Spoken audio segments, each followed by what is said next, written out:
Bom dia, vamos lá.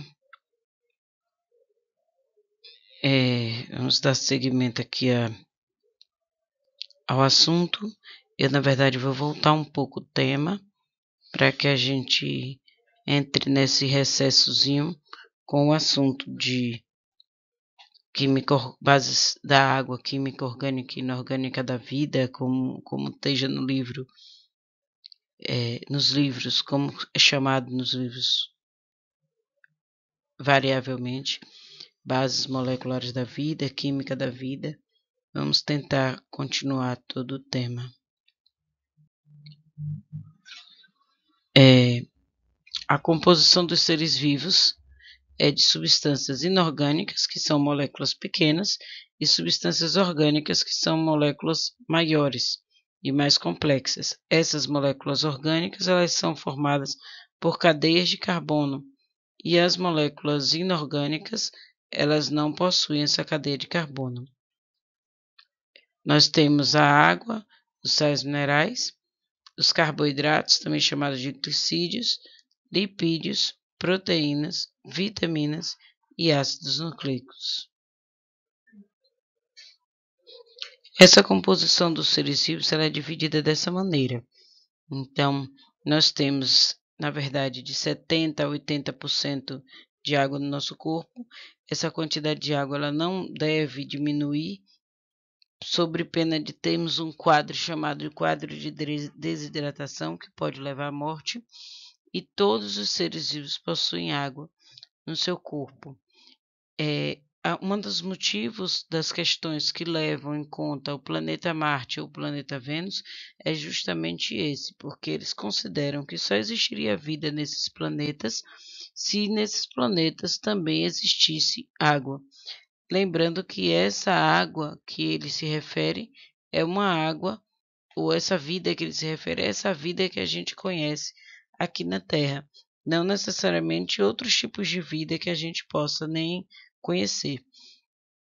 A água é um bem universal e um recurso totalmente escasso hoje, que nós aqui no Brasil não sentimos tanto por sermos um país rico em água, mas que outros lugares do mundo já vêm sentindo.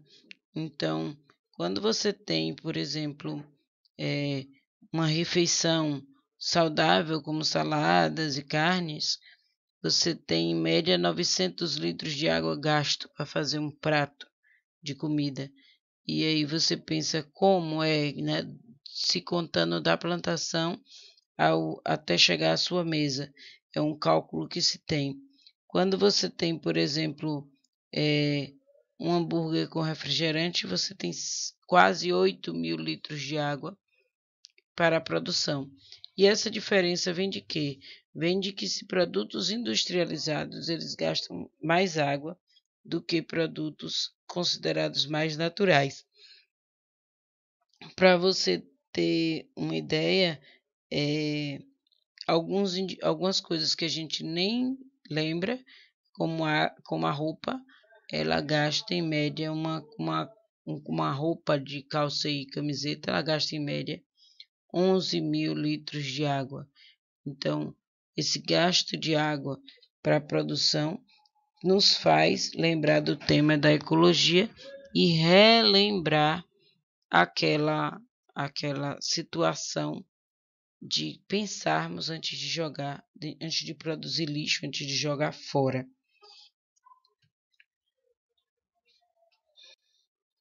A água, ela está presente em todos os seres vivos. Ela tem uma fórmula formada de 2 hidrogênios e um oxigênio. Lembrando que eu já falei na aula presencial para vocês que a fórmula e a forma como essa estrutura está disposta, o ângulo que ela está disposta, faz com que a molécula seja polarizada e permita o que a gente chama de pontes de hidrogênio ou ligações de hidrogênio, que são essenciais para o bom funcionamento do nosso corpo e para algumas características da água, por exemplo, a sua fluidez e a sua tensão superficial, que a gente vai ver no instante. A água também é solvente universal.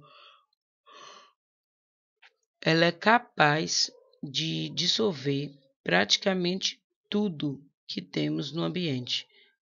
Isso faz com que a água ela só não dissolva substâncias que a gente chama de substâncias apolares, como por exemplo o óleo.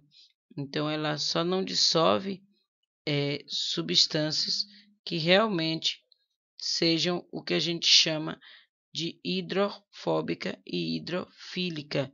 Então nós temos substâncias hidrofílicas, são aquelas que podem se dissolver em água, e substâncias hidrofóbicas são aquelas que não se dissolvem em água. Então, qualquer substância que seja hidrofílica, que seja polar, que possa ser diluída em água, que é diluída em água, ela é chamada de hidrofílica, e a água dissolve quase todas as substâncias. Ela dissolve sais minerais, açúcar, aminoácido, proteína, ela não dissolve lipídios. Muitas reações químicas dependem dessa substância, dependem da água. São reações que a gente chama de hidrólise ou reações de hidrólise, ou também a gente tem as reações que ocorrem com perda de água, ou seja, ou que a água atua como quebra da substância, ou que ocorra como perda de água. Ela possui função termorreguladora, ou seja, a água ela ela mantém a temperatura do nosso corpo. Como é que ela faz isso? Ela tem essa capacidade porque ela tem um alto calor específico. E aí a gente tem que lembrar o que é calor específico. É a quantidade de calor que a substância precisa para aumentar em 1 grau a sua temperatura. Esse é o conceito que nós vamos encontrar. Isso significa o quê? Isso significa que a água precisa de muito calor para se aquecer, ou seja, é preciso que eu receba um calor extraordinário para aumentar a temperatura do meu corpo. Isso faz com que mantenhamos a nossa temperatura. Somos animais homeotérmicos, e isso faz com que mantenhamos a nossa temperatura na temperatura de aproximadamente 36 graus Celsius.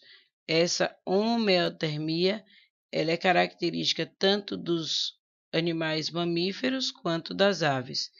Então, essa capacidade de manter a temperatura do nosso corpo. Lembrando que no nosso caso, além da homeotermia, ou seja, de manter a temperatura do nosso corpo, temos também a endotermia, ou seja, a temperatura do nosso corpo, além de ser mantida por nós, ela também tem como fonte de calor reações internas, e isso é muito importante. O calor de vaporização latente de vaporização da água, ela faz parte desse calor específico, mas o que a gente tem para que a água ela chegue na temperatura de vaporização, que é de 100 graus Celsius, é preciso muito calor, e para que ela chegue à temperatura de fusão, é preciso perder muito calor. Como essa diferença vai de 0 a 100, nós temos uma variação muito grande, o que permite a nossa sobrevida. Nós não congelamos em temperaturas de 0 grau, por exemplo, porque nós precisamos de muito mais, nós conseguimos manter essa temperatura e precisaríamos de muito mais calor para chegar no fato de hipotermia, que a gente chama, que é quando a temperatura do corpo abaixa de 34 graus Celsius. a quantidade de água no corpo vai variar. Lembra que eu falei que é de 70% a 80%, mas essa quantidade vai variar. A idade faz com que essa quantidade diminua e o idoso ele se torna mais desidratado com mais facilidade. Por isso a importância do idoso beber água. Um dos motivos que leva o idoso a perder um pouco da consciência é justamente a baixa ingestão de água. Essa desidratação ela pode levar à morte e é um dos motivos que mais mata no mundo, ocasionado por diarreias e por doenças ligadas à diarreia, como amebíase e cólera. Então, a outra característica importante para a água é a característica de tensão-coesão. Então, essa capacidade que os insetos, por exemplo, alguns insetos, até lagartos, conseguem se manter sobre a água, ela vem dessa capacidade da água de permanecer-se inviolável, digamos assim. Isso também gera a formação, por exemplo, da gota de água. Isso, quimicamente falando, ou fisicamente falando, você tem isso aí.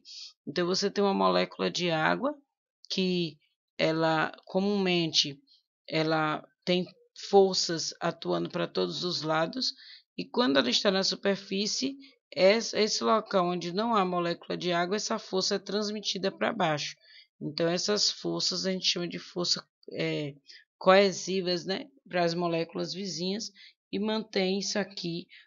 É necessário uma força maior atuando aqui para que eu possa romper essa barreira formada pela tensão-coesão.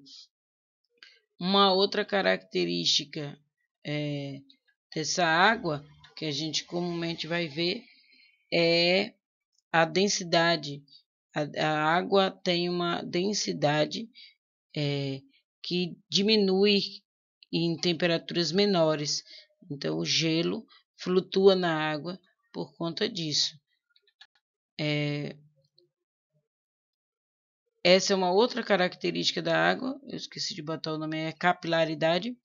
E essa capilaridade, ela tem, olha aqui, ó, forças que vão atuar principalmente em capilares. Então, você vê que está tudo na mesma altura aqui, mas a água sobe mais alto nesses aqui. Isso explica como uma árvore consegue colocar sua água da raiz até a planta, mesmo ela tendo, em média,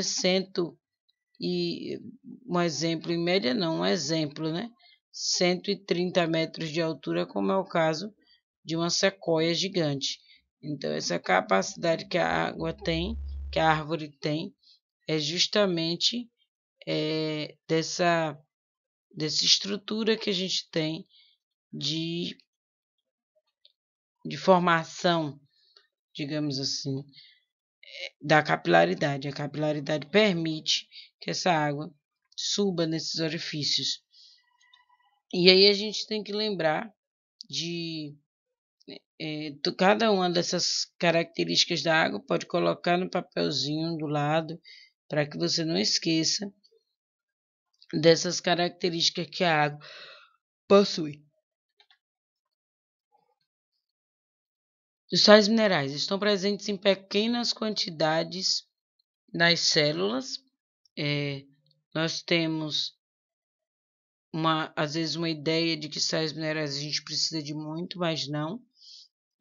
Não todos, mas a gente precisa com maior quantidade, por exemplo, do que as vitaminas. Então, dependendo dos sais minerais, seu corpo não pode faltar sobre o risco de morte. São essenciais para o metabolismo. A carência de sais minerais pode provocar, então, o mau funcionamento do organismo. Então, nós temos que ter cuidado com a ingestão de sais minerais, porque eles são necessários e essenciais para o bom funcionamento. Vou colocar a tabelinha para que a gente tenha uma uma visão disso aí. São exemplos de sais minerais: magnésio, sódio, ferro, potássio, fosfato, iodo, cálcio, cloro, flúor, enxofre, zinco, selênio e tantos outros. Precisa você no vestibular saber todos esses? Não, mas alguns são essenciais. Então aí tem alguns sais minerais. Aqui tá as fontes, né, de sais minerais. Essas são fontes, ou seja, todos os sais minerais estão presentes nos alimentos. E aí a gente tem cálcio, que é importante para ossos e dentes.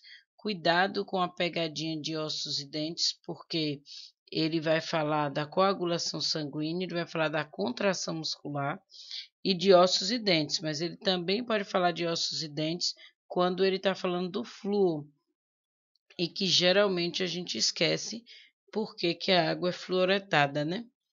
É justamente para a saúde do corpo, porque é um componente mais difícil de ser encontrado, então por isso a água é fluoretada. O fósforo, que a gente vai principalmente nas cadeias de DNA e RNA, vai encontrar o sódio, equilíbrio osmótico, você vai ouvir essa palavra, tanto sódio quanto potássio você vai ouvir em equilíbrio osmótico. O cloro, que mantém, né, o equilíbrio no corpo, e a gente tem que lembrar sempre que o cloro, apesar de ser uma substância essencial para o nosso corpo, ele também é uma substância que faz mal ao organismo quando em excesso. Então, às vezes, a gente tem a ideia de que eu coloco cloro em tudo e que tudo isso faz sempre bem ao organismo, né? Mas o cloro em excesso ele faz mal à saúde. Aí eu tenho magnésio, eu já disse a vocês que vai aparecer sempre em questões envolvendo plantas, mais do que envolvendo seres vivos, os seres humanos em geral, apesar de ter presença certa em várias reações químicas no nosso corpo. O ferro, na composição da hemoglobina, ele vai estar ligado principalmente a uma doença chamada anemia ferroptiva, que é um dos tipos de anemia. O iodo, que é essencial para o bom funcionamento da tireoide, para a formação de hormônios da tireoide, e ele vai estar ligado a uma doença chamada bócio, em algumas questões. O cálcio também está ligado a uma doença, que é a osteoporose, pode aparecer lá também, assim como o sódio e potássio pode aparecer ligado a controle de pressão sanguínea, porque é controle osmótico. Quando a pressão sobe muito, a pessoa faz xixi ou vomita para diminuir para fazer esse controle osmótico do corpo. O cobre, ele atua na formação também da hemoglobina, assim como a cor da pele, né?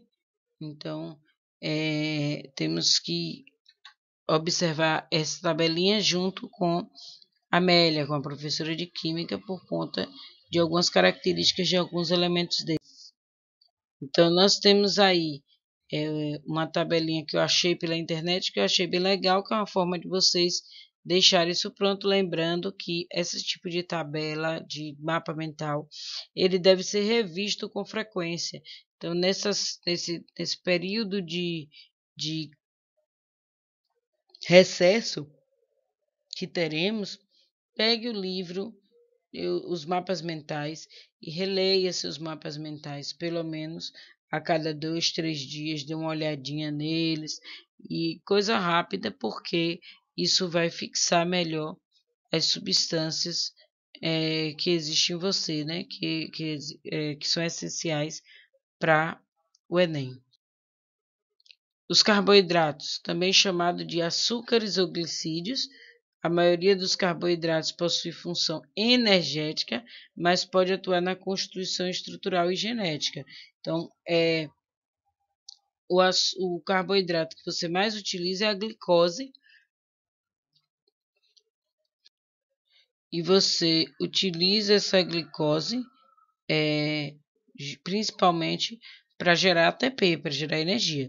São formados por átomos de carbono, hidrogênio e oxigênio, e podem ser classificados como monossacarídeos, oligosacarídeos e polissacarídeos. Então, essa aí é a pirâmide alimentar que ela deveria, né, no mínimo assim, ser seguida por todos nós. Veja que a proporção embaixo aqui são de carboidratos, porém carboidratos que a gente chama de carboidratos saudáveis, né? Você está vendo aqui coisas integrais, cereais, in natura, feijão. Então estamos vendo aqui a parte que a gente chama de essencial. A base mesmo da pirâmide aqui, hoje em dia, é atividade física e água. É uma pirâmide mais completa, né? Aqui entrariam as frutas e legumes. Por quê? Porque isso aqui é energético. Então, para dar energia. E o mínimo possível de óleos e açúcares. Geralmente, essa pirâmide está colocada, invertida na vida das pessoas. Por quê? Porque as pessoas consomem muito mais açúcar do que qualquer outra coisa. Usam pão branco, por exemplo, que é muito menos saudável do que o pão integral, e por aí vai. Em alguns países, eu mostrei a vocês que isso é bem diferente. Essa é uma tabela do que se deve levar para a merenda escolar em países como a Suíça. Então veja que tem coisas aqui que eu pelo menos nunca vi ninguém levar, como rabanetes, aqui ó, rabanetes, cenoura, eu nem sei o que é isso aqui, acho que seria aspargo, o pepino. São coisas que, veja que os carboidratos que eu tenho são carboidratos integrais, então sementes, em geral, amêndoas, essas coisas, muitas frutas, e veja que não tem quase nada industrializado, além aqui que você possa até pensar em industrializado do iogurte. E na Suíça, eles têm uma restrição muito grande para qualquer tipo de alimento. São considerados a sociedade mais magra do mundo, né? Por conta da baixa ingestão de carboidrato.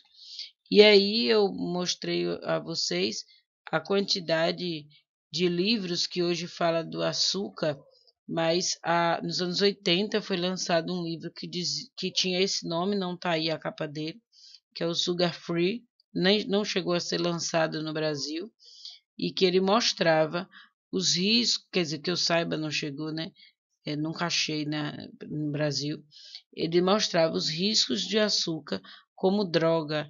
Então, o açúcar é considerado uma droga tão viciante quanto a cocaína. Quem está dizendo isso não é Laís, é a ciência.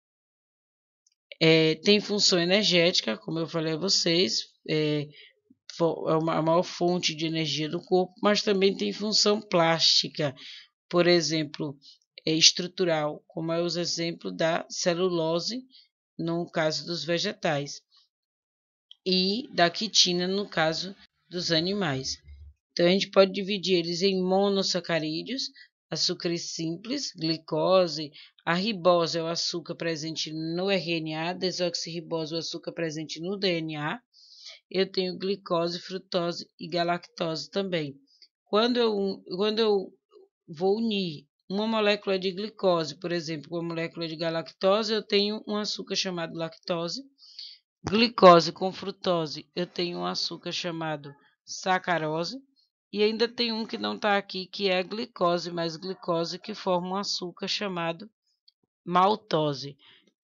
Além dos polissacarídeos, que a gente tem celulose como estrutural dos vegetais, amido como dos vegetais também, mas substância de reserva, e quitina e glicogênio como substância respectivamente estrutural e de reserva dos animais. A energia para formar toda a matéria vem do Sol, e essa energia ela é captada pelas plantas e utilizadas para formar glicose. Então é por isso que é tão importante os açúcares para o nosso corpo, o carboidrato para o nosso corpo. A gente não pode, não deve, aliás, não pode mesmo diminuir drasticamente a ingestão de carboidratos, sob pena da produção de substâncias como corpos cetônicos, e aí isso pode levar a doenças maiores. Então, temos que ter muito cuidado com isso.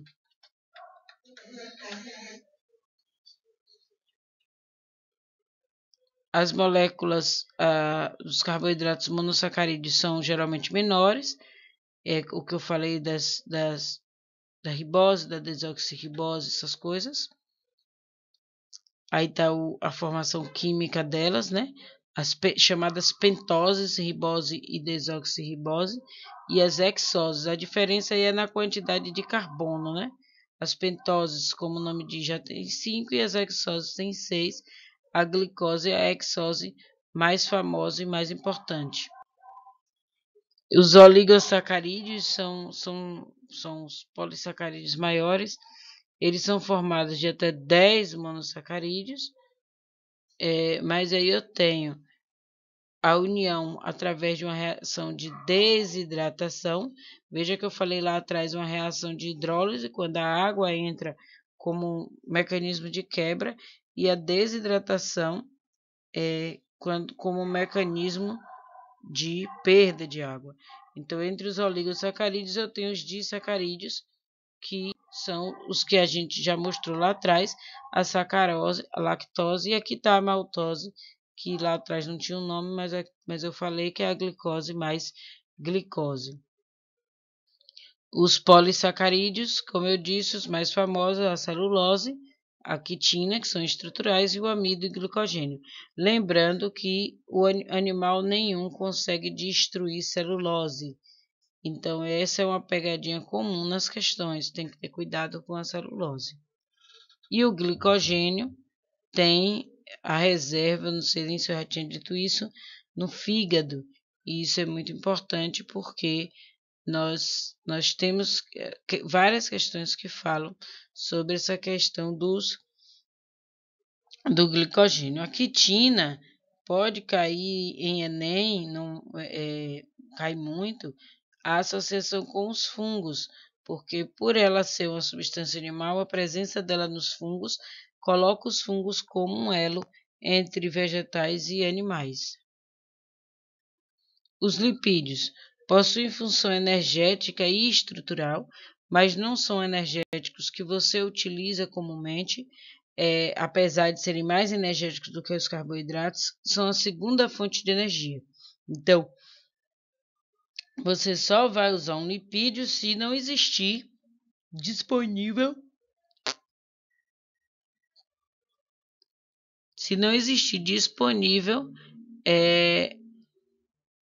o carboidrato. São formados por uma molécula de glicerol ligada a 3 cadeias de ácido graxo. Então, isso é uma matéria base, mas isso é mais cobrado nas provas de química. E são insolúveis em água. Aqui você está vendo, eu falei a vocês, né? Cadeia só simples é igual a cadeia saturada. Então, você tá vendo aqui uma ligação dupla. Isso vocês vão aprender em química ainda. Então, essa ligação só simples é uma cadeia saturada e aqui é uma cadeia insaturada, porque tem essa ligação dupla. Então, os lipídios são divididos em simples e complexos. Os simples são os óleos e gorduras, são as ceras e os esteroides. Lembrando que os óleos e gorduras, o óleo ele está em líquido e em temperatura ambiente, a gordura está sólida em temperatura ambiente. As ceras, elas são geralmente para proteção, seja proteção de desidratação, proteção mantém a umidade de algum órgão, como é o caso da cera do ouvido, que mantém a umidade do tímpano. Por isso, o risco de limpar o ouvido na parte interna, você não pode ressecar o ouvido. E os esteroides, hormônios, formam principalmente hormônios sexuais e corticoides, além do colesterol que atua nessa secreção de hormônios. A gente viu que eu tenho 2 tipos de colesterol, vou mostrar na estante.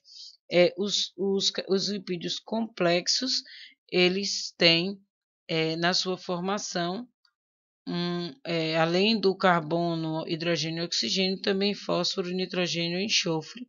É o caso dos fosfolipídios, dos glicolipídios e dos cerebrosídeos. Então, eu tenho aí os tipos de lipídio. Então, eu tenho gorduras e óleos, alguns tipos de lipídio, né? Como eu falei, a gordura é sólida e o óleo é líquido. A origem pode ser animal ou vegetal. Lembra que eu falo sempre a vocês do óleo de cozinha, que algumas pessoas falam assim, o óleo na embalagem vem dizendo que não tem colesterol. Não vai ter colesterol, porque colesterol é uma substância produzida por animais e não por vegetais. Agora, não significa que ele não faz mal. Então, aí tem os 2 tipos de lipídio que a gente falou, né? O HDL e o LDL.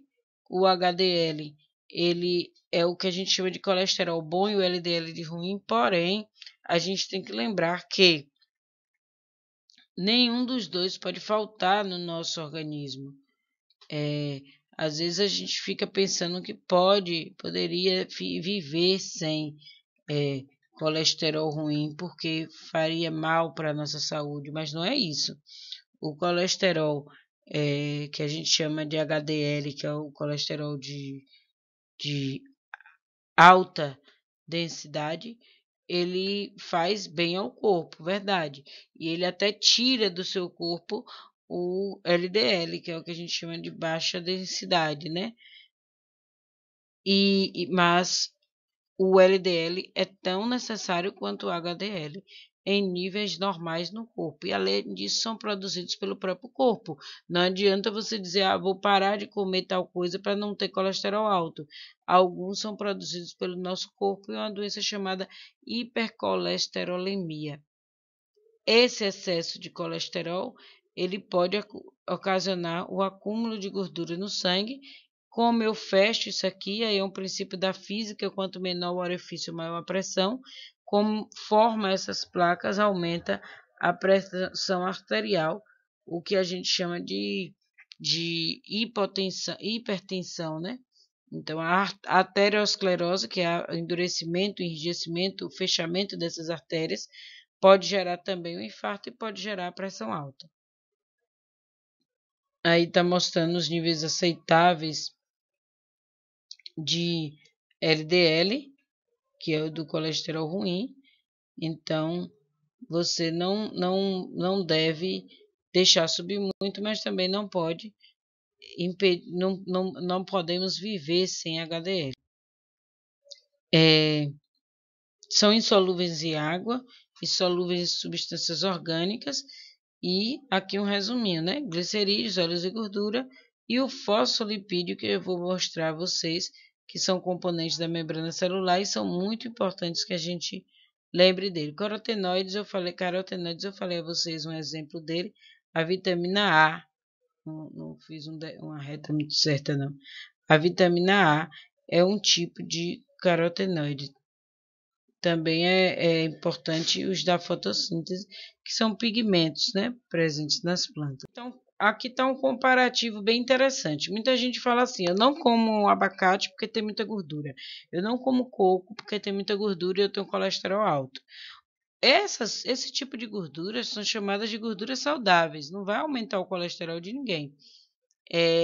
As pessoas precisam, até porque as vitaminas lipossolúveis D, E, K e A precisam de lipídios para serem absorvidos. O que deve ser abolido da nossa alimentação são alimentos gordurosos, como esses, que são gorduras que fazem mal ao nosso corpo. Essa não, essa aqui é uma gordura que a gente pode utilizar e pode consumir sempre. Depois dos carboidratos, os glicerídeos constituem os mais importantes fontes de energia.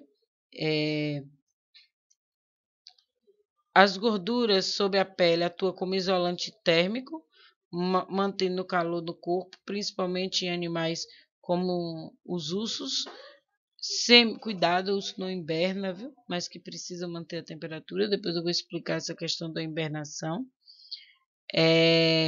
As sementes armazenam óleo para nutrir o ambiente. Eu vou mostrar aqui a semente, a mesma semente que eu já mostrei a vocês uma vez, mas para frisar.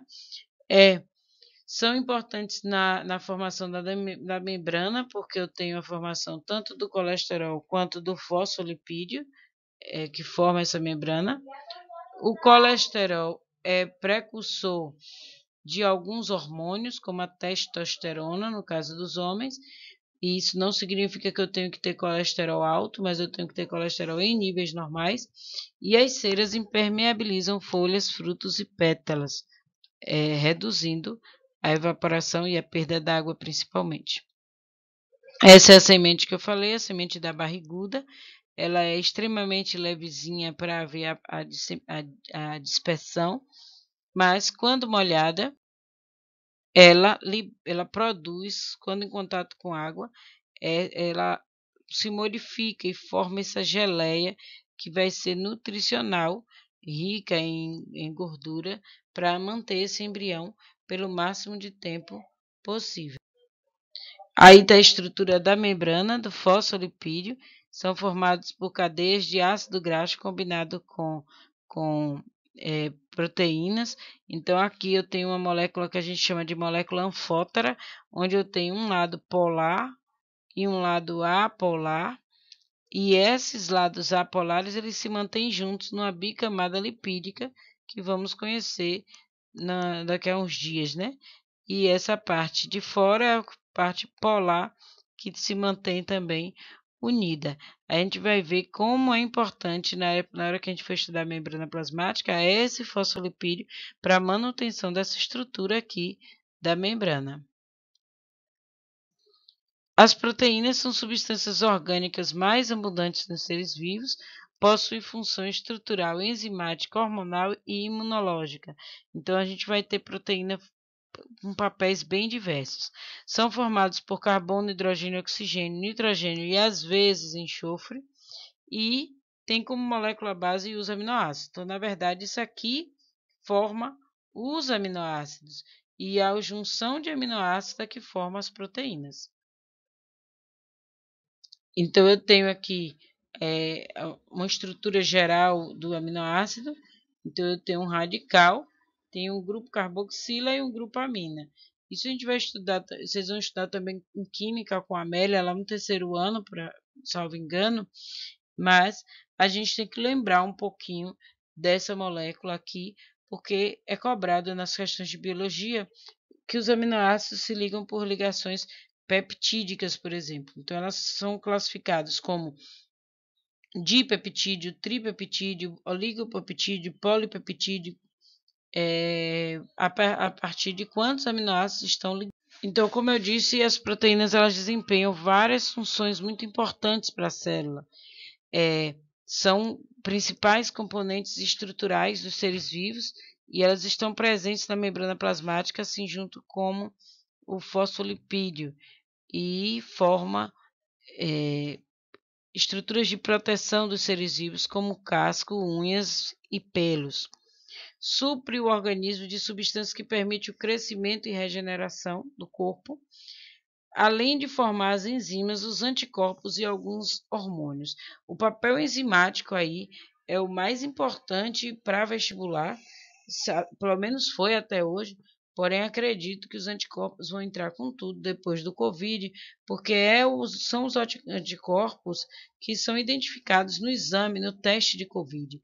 Então, dependendo do tipo de anticorpo que você tem, a gente consegue saber, e a quantidade, se você está doente há pouco ou muito tempo. Então, essa capacidade vem das proteínas.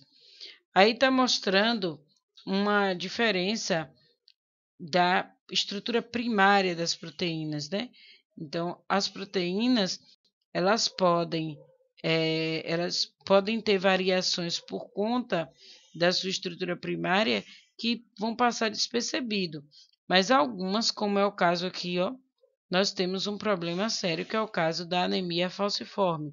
Então, numa estrutura normal, veja que eu só tenho aqui um aminoácido que está diferente nessas estruturas. E isso ocasiona a hemácia de nascer normal para nascer em forma de foice. Então, temos que ter muito cuidado com isso aí. Os aminoácidos são unidos, como eu disse, por ligações peptídicas. Os aminoácidos se unem numa estrutura, num momento que a gente chama de síntese proteica, que eu já mandei um videozinho, vou reforçar esse videozinho e vou mostrar também isso aqui. São classificados em aminoácidos naturais, que o ser vivo mesmo produz, e essenciais.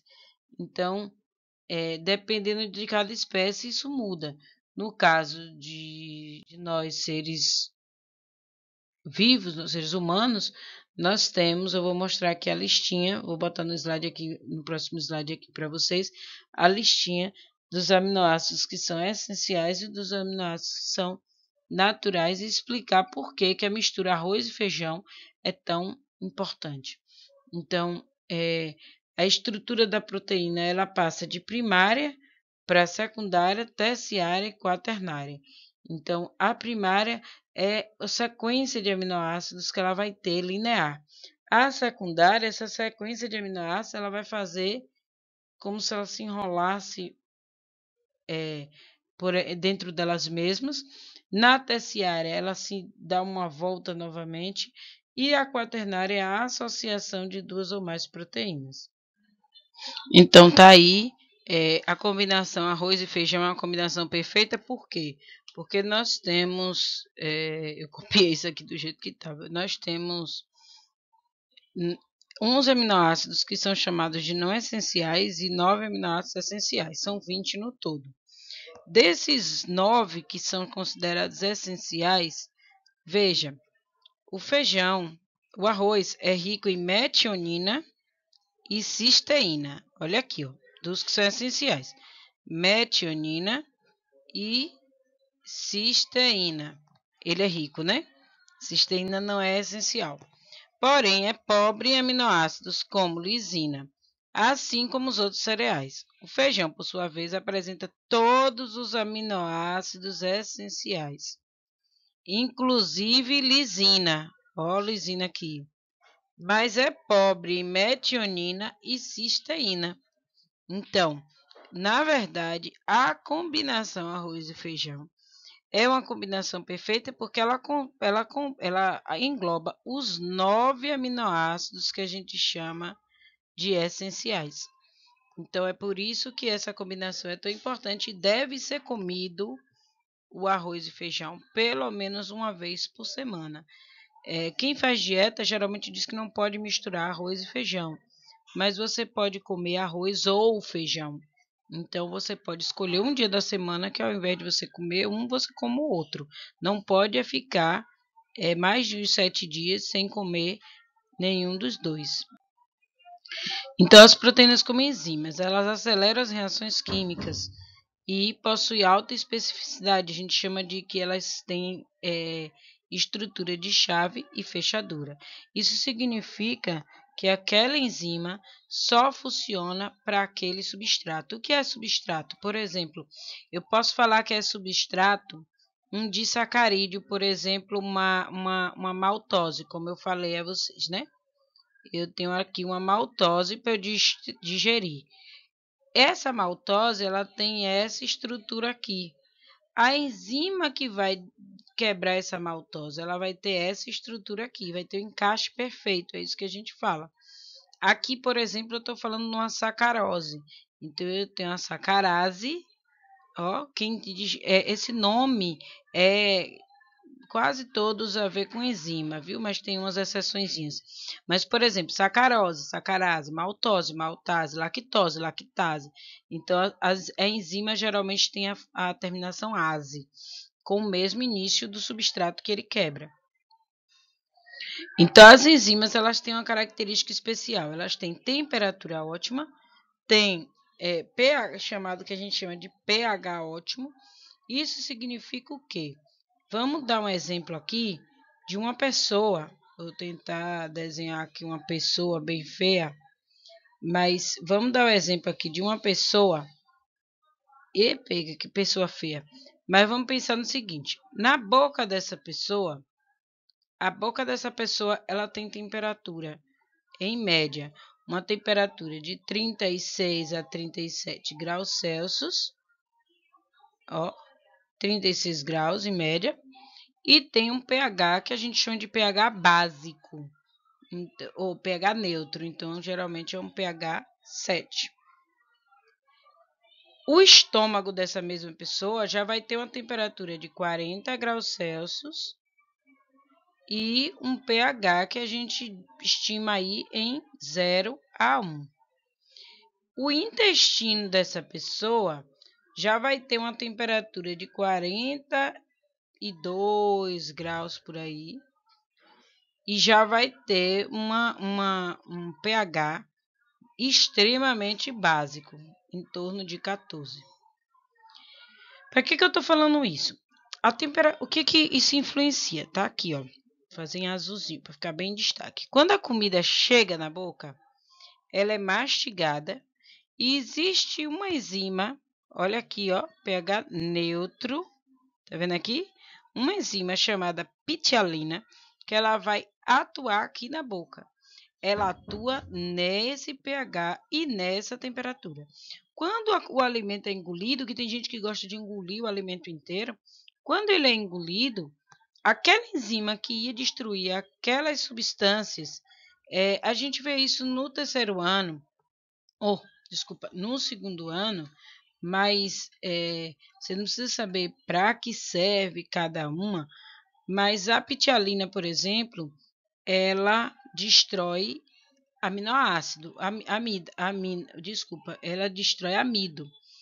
E aí o que acontece? O amido é um carboidrato. Quando você chega no estômago, que é uma enzima que vai trabalhar ali, como é que eu posso dizer, com um pH maior,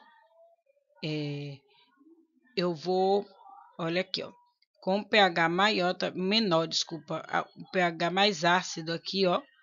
Quando ele chega no estômago, quem vai atuar é a pepsina. A pepsina, ela vai atuar no suco gástrico para destruir aminoácidos. Então, veja, eu tenho a pitialina que vai destruir amido, um carboidrato. No estômago, eu tenho a pepsina que vai destruir aminoácidos ou proteínas em geral. Quando eu chego mais acima, mais abaixo no caso, né? Que é no intestino, eu vou estar trabalhando com a tripsina.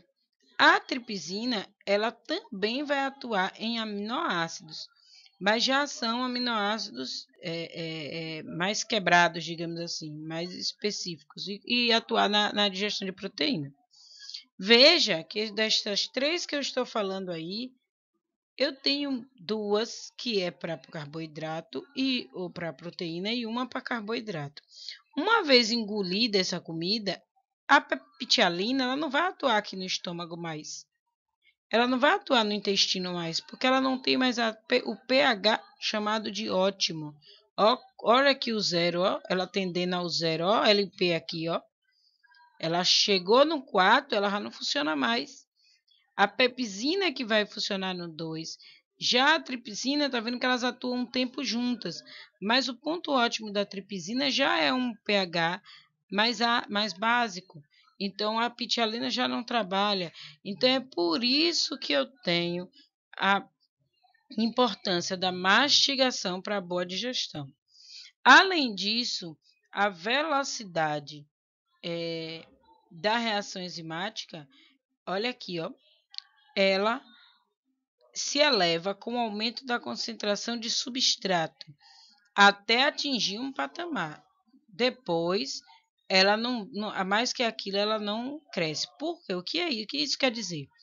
Eu tenho um recipiente aqui com 20 moléculas de amido, por exemplo. A amilase, ela não é destruída na reação. Então, o que significa isso aqui? Eu vou botar 20, eu vou botar 1, 2, 3, 4, 5, 6. Então, eu tenho 6 moléculas de amido. Quando eu colocar a enzima aqui, entenda para mim. Vamos dizer que eu coloco 2 moléculas de enzima. Eu tenho 2 moléculas de enzima para 3, 6, 7 moléculas de amido. Quando elas duas destruírem, eu vou ter 2 moléculas de enzima para 5 moléculas de amido. Quando destruir, eu vou ter 2 para 3 moléculas de amido, porque isso aqui não destrói. Isso aqui não destrói. Então, quanto mais ela for agindo, vai chegar uma hora que ela vai estar 1 para 1. Então, a velocidade vai ser maior, mas ela não vai além disso. É isso que esse gráfico está mostrando que é cobrado. Anticorpos defendem nosso corpo. Então, se a proteína produz anticorpo, é essencial para o nosso corpo. Podemos classificar o processo de imunização em ativo, que é quando o organismo aprende a fabricar anticorpos. Por exemplo, quando você é infectado pelo Covid, você aprende a fabricar anticorpos. Ou pegando a doença, ou através da vacina. E a imunização passiva eu tenho quando o organismo recebe pronto o anticorpo. É o caso de quando você mama, você recebe anticorpos pelo leite materno, ou quando você toma o soro. Soro não é aquele soro que você toma quando vai para o hospital, não. É o soro antiofídico para veneno de cobra, é o soro antitetânico para o tétano, é esse tipo de soro. Aí eu tenho algumas proteínas importantes: a caseína do leite, a musina da saliva, a hemoglobina, que é a proteína do sangue, a albumina do ovo. Lembrando que a albumina é uma das proteínas que serve para a gente de exemplo para entender o que é desnaturação da proteína. Quando a temperatura do corpo ela sobe demais e o corpo não consegue regular essa temperatura, as proteínas começam a desnaturar. O que significa desnaturar? Ela muda sua conformação. Então, se eu pego um ovo cru, eu tenho a clara líquida, praticamente gelatinosa. Quando eu cozinho, ela está dura. Não tem como você descozinhar o ovo. Uma vez desnaturado, ele não natura novamente. Queratina no cabelos e unha, gamaglobina nos anticorpos, que é o famoso IgH, insulina, que é um hormônio regulador do açúcar no seu sangue, a actina nos músculos, a miosina também no músculo, colágeno nos ossos, gelatina em ossos e cartilagens e elastina na pele. A elastina é o que dá quando você vai perdendo a elastina e o colágeno, você vai tendo o enrugamento da pele. E, por último, as vitaminas. Eu vou falar das enzimas depois, bem especificamente, que é a fabricação de enzima, mas é quando a gente voltar, eu vou trabalhar com fabricação de enzima. Vocês vão, por enquanto, assistir um vídeo que eu vou disponibilizar do YouTube. Junto com essa aula, eu vou botar o vídeo lá. E quando voltar, eu mesmo vou explicar detalhadamente e a gente vai entender isso aí. Necessárias em pequenas quantidades, as vitaminas são indispensáveis. A gente diz que a enzima ela trabalha como coenzima. A vitamina ela trabalha como coenzima, ou seja, ela auxilia. Um exemplo bom de coenzima são as vitaminas do complexo B. Elas atuam como coenzima na formação da hemoglobina. Então, se falta vitamina do complexo B, a pessoa pode ter anemia, e essa anemia é o que a gente chama de anemia perniciosa. A gente vai ver daqui a pouco. As lipossolúveis, eu já falei a vocês lá atrás, quando eu falei de lipídios, a vitamina D, E, K e A, que a gente chama também de DECA, e são vitaminas que se dissolvem em lipídios, e eu tenho as vitaminas que se dissolvem em água. As principais vitaminas são essas. Eu vou botar no próximo slide um macetezinho que eu uso para vocês compreenderem melhor as vitaminas. Não sei se é no próximo exatamente, mas eu vou botar. Vitamina A, que é o beta-caroteno, tem toda a ação com os olhos, por isso a gente diz que a falta de vitamina A pode causar cegueira noturna. Vou colocar também o nome de um filme que fala sobre isso, e é bem interessante. O complexo B, que aí entram várias vitaminas, eu vou destrinchar elas. A vitamina C, que a falta de vitamina C, aí a gente vai lá para Milton, tem a ver com a história dos navios negreiros. Era uma das coisas que levavam os negros à morte, porque a vitamina C é uma das vitaminas que a gente não consegue armazenar.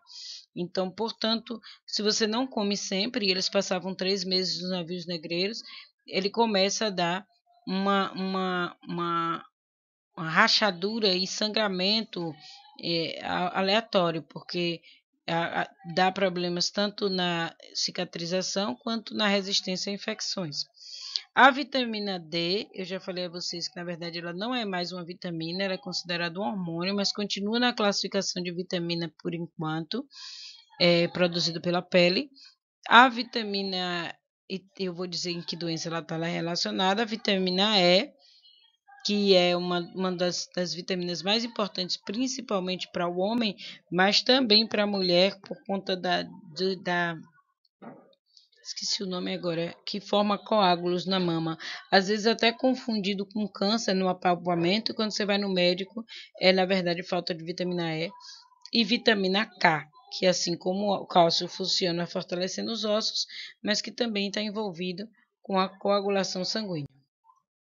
Então, quimicamente, não formam uma classe homogênea, de origem química elas são bem diferentes. Alguns, por exemplo, são apolares, outras polares, umas têm natureza lipídica, outra não.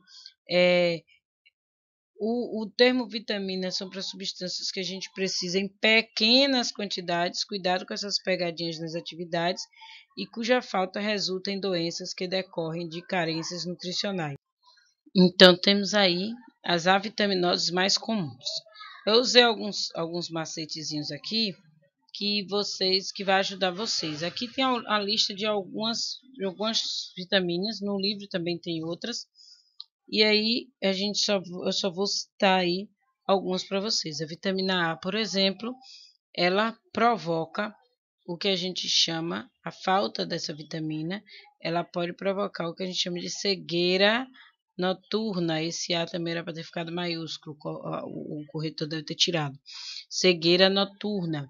A B1, a gente bota assim para não esquecer, ó, B1, beriberi. O que é a beriberi? É uma doença que causa nervosismo, causa vamos dizer assim, uma doença psicológica, vamos dizer assim. Ela leva a pessoa a ter algumas características que são mais psicológicas. A B9, ela é a que a gente também chama de ácido fólico. Toda mulher grávida tomou B9. Ela vai evitar a anemia megaloblástica e doenças do tubo neural. Então, a gente diz que ela condiciona uma boa formação nervosa do indivíduo. Ela deve ser tomada antes de engravidar, mas como geralmente a mulher descobre que está grávida, ela toma do mesmo jeito, mas o ideal é que ela seja tomada antes de engravidar. A vitamina B12, ela evita o que a gente é também chamada de cobalamina. Ela evita o que a gente chama de anemia perniciosa, que é anemia que não é por falta de ferro, é por falta de vitamina. O escorbuto, que eu falei a vocês, o raquitismo, que eu troco o T pelo D para você não esquecer aqui. A letra E, a vitamina E da esterilidade. E a vitamina K, problemas de coagulação, que eu já falei no slide anterior. Só para a gente associar aqui as doenças principais que possam ser cobradas. Lembrando que também é cobrado às vezes que a vitamina D tem precursores alimentares que são ativados pela luz do sol. Isso às vezes é cobrado também. Os ácidos nucleicos, eles têm a função de comandar toda a célula. Então, são bases,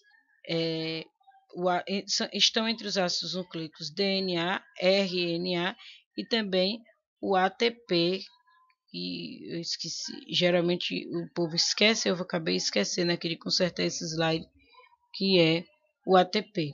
Então, são formados por nucleotídeos e cada nucleotídeo é formado por um fosfato, uma pentose e uma base nitrogenada. Essa estrutura do DNA ela é que a gente chama de helicoidal, porque ela tem esse formato que se dobra sobre ela mesma. Os degraus da escada, eles são as bases, e esses corrimões da escada são justamente o conjunto desse grupo fosfato e dessa pentose, que se unem uns aos outros por forças de Van der Waals, que a gente chama de força de Van der Waals, e que na química o nome correto seria, eu acho que é ligação covalente, a Amélia que vai dizer melhor. Mudou de nome. Antigamente era força de Van der Waals e eu, por força do hábito, ainda não aprendi o nome novo, né, que dá. Mas eram forças de Van der Waals. Mas são ligações covalentes, uma atração muito forte entre esses grupos fosfatos e essas pentoses. E aqui eu tenho a base nitrogenada que forma os degraus. Essas bases nitrogenadas, elas são pares obrigatórios. A adenina está sempre junto com a guanina, ou a adenina, desculpa, é pura como a guanina. A gente usa o macetezinho de água. A água é pura, então adenina e guanina. Cuidado com isso aqui, porque é cobrado. E eu tenho as bases que são chamadas de pirimídicas, citosina, timina e uracila. E existe uma obrigatoriedade de que uma base púrica se case com uma base pirimídica. Então, cada degrau desse aqui é formado. No azul aqui eu tenho uma adenina, então no amarelo eu tenho obrigatoriamente uma o quê? Uma timina. Por quê? Porque existe uma relação obrigatória que eu uso o macetezinho. Aguinaldo Timóteo, que era um cantor que existia, não sei nem se é vivo ainda, Aguinaldo Timóteo, e Gal Costa. Eram dois cantores que a gente tinha e que eu uso como macete, porque a Gal Costa ela é mais famosa, então entre a adenina e a guanina eu tenho 3 ligações. O Aguinaldo Timóteo já foi bem mais famoso, viu? Mas hoje é menos famoso. Ele tem 2 ligações entre ele. Então, eu tenho sempre A com T, C com G. Isso vai ser muito importante para a gente entender síntese proteica, que é o assunto depois das férias e dos videozinhos que eu passei. Existem diferenças básicas entre o DNA e o RNA. O DNA tem dupla hélice, é aquele que eu mostrei ali no desenho. O RNA tem uma hélice simples, ou seja, é como se o RNA fosse só um lado do DNA, sem o outro corrimão, só com um corrimão. A pentose presente no DNA é a desoxirribose, no RNA é a ribose.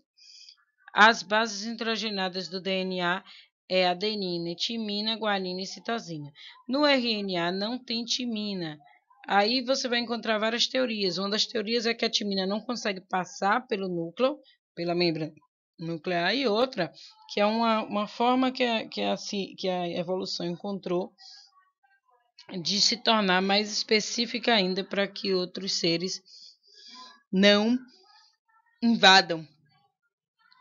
Não funcionou, não acredito muito nessa não, porque os vírus estão aí para dizer que eles conseguem invadir sim.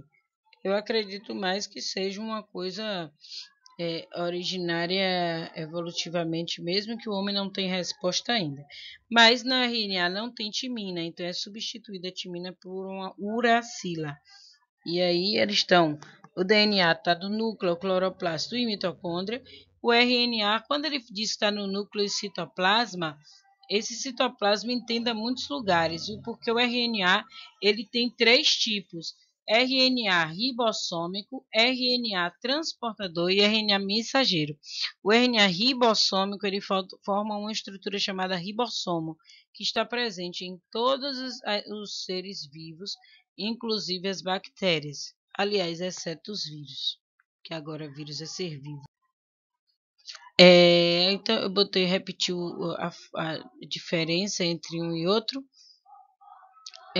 São polímeros lineares de nucleotídeos especializados no armazenamento e transmissão e no uso da informação. Por isso, são macromoléculas de grande importância biológica. Aqui, ó, o RNA, tá vendo? Só com um corrimãozinho, o DNA com 2 e as bases nitrogenadas que tem em cada um.